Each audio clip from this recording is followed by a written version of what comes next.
The Tao of Self-Confidence, episode 370.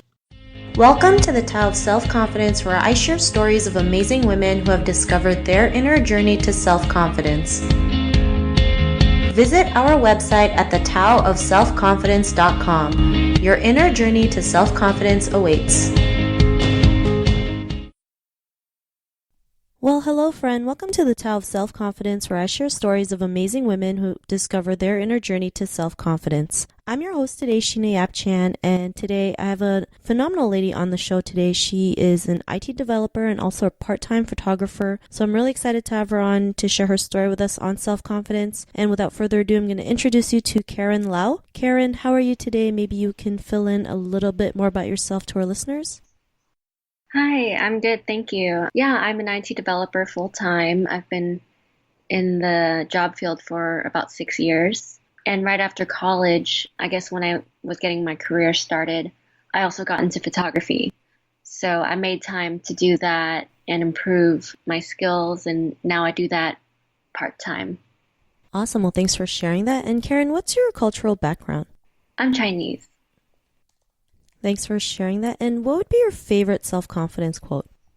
I have one that says, "Nothing holds you back more than your own insecurities."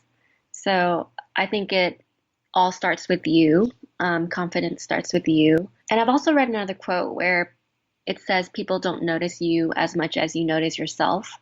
And I didn't see it as a negative way, but more as in you probably shouldn't overthink what other people think of you. And once you start letting that go, letting other people's perceptions go, then you gain more self confidence.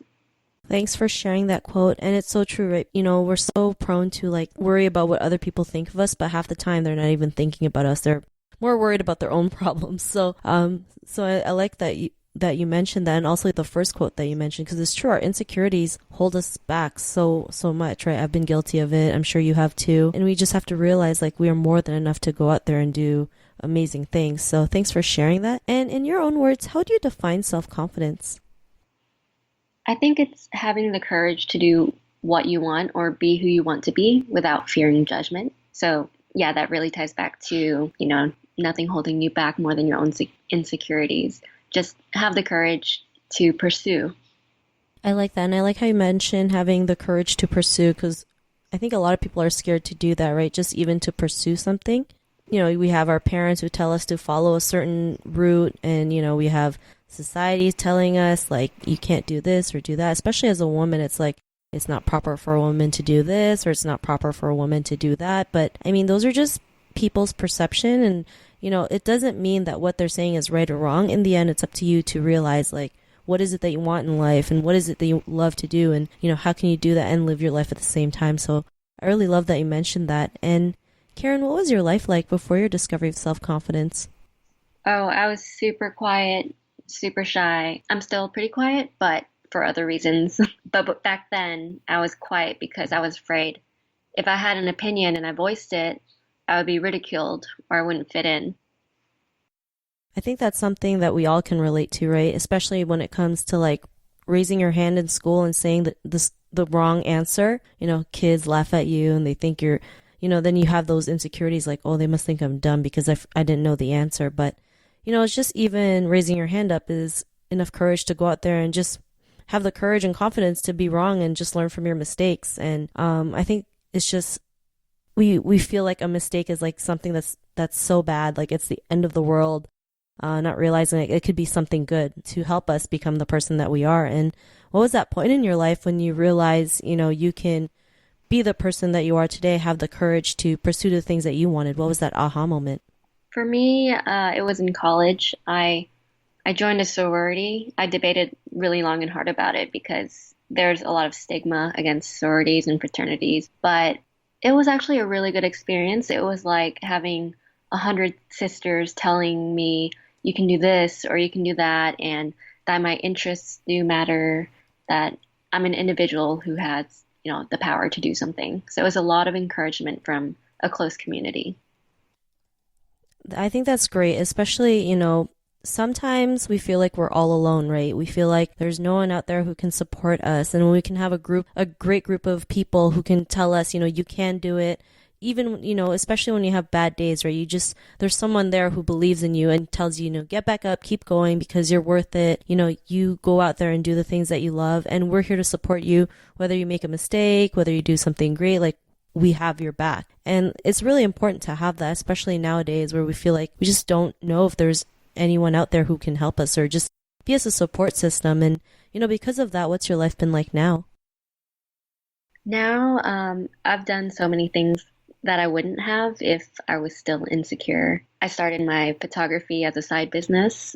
I know a lot of people are frozen with fear on what if I fail, what if I can't do it, but having the confidence really helped me promote myself and find the courage to experiment and try new things and even post my photography when I wasn't too confident in it. I knew I was learning still. Also, I go out there and put myself into more social events, and that's how I make new connections for businesses and have found a lot of new friend circles. Thanks for sharing that. And I love how you mentioned, like, you started something that you love, even if you were scared. I think a lot of people forget we all start from the bottom, right? I also have a friend who's a photographer, and, she had no skills. She didn't know what to do. All she had was an iPhone and just started taking pictures.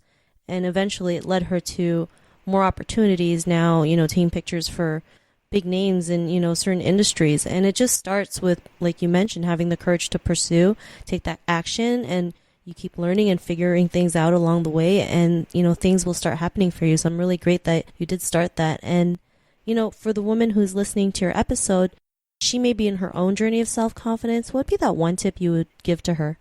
I think she should surround herself with ambitious people who will lift her up. Find someone who exemplifies self-confidence and take notes on, why is that person so confident in your eyes? And you can always emulate or have a role model to look after. Thanks for sharing that. That's a great tip. I always believe who you surround yourself with, it makes a huge difference in your confidence and what you want in your life. So thanks again. And if our listeners wanted to get to know a little bit more about you and what you do or check out your photography, is there any links or social media profiles we can connect with? Yeah, it's just my name on all my social media. Instagram is karen.lau and my website is karenlau.com. Thanks for sharing that. And to our listeners, if you want to connect with Karen, you can also head on over to the taoofselfconfidence.com and search for Karen's name. Her show notes will pop up along with everything else we talked about.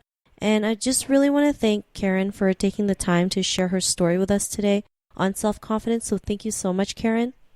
Thank you. Not a problem. It was great having you on the show. And to our listeners, be on the lookout for another new episode of another amazing woman's journey to self-confidence. And we'll talk to you soon. Bye for now. Thank you for tuning in to another amazing episode of the Tao of Self-Confidence. Want to learn how you can use podcasting to market your business? Download your free report by visiting our website at thetaoofselfconfidence.com. Your inner journey to self-confidence awaits.